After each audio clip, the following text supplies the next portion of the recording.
So we plugged the box in and we're blue, they're blue, they're blue. That's good. We do have a pink one right here, right in the beginning of that first one. I don't know if that's because of the data is showing that's one or something. And then we also have a white one up there. And again, they're both at the start of that. We got these over here.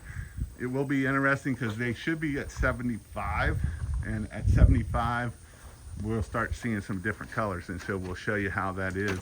We got DJ here trying to do his expertise in metal. It's definitely a learning process. You want to go another bulb up there? I probably would. I mean, it's gonna be like all the way in there. I probably wouldn't then at that point. I mean, it's like on the roof. On top Yeah, of the I roof. probably wouldn't. I might put a piece back there to get it the track all the way back, or just run that wire. You could possibly just. So one thing here, when you come to the end, he can either put a cap right here, or you could run another piece so that way it looks natural and not all stopped here. So but this is the track.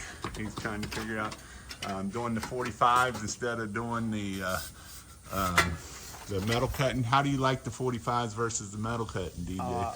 The metal cutting is better than the bending and stuff. Yeah, it makes it look, I think it looks better, to honestly. Yeah, And yeah. you can see here some of the cuts that are 45. Right here's one. So you guys This showing one. how hard it is to get underneath This is that one right here is a 45. You can see, and we may have to get some touch-up paint to touch up some of those. This one here is actually got to be redone, but we will get it done and make it look good.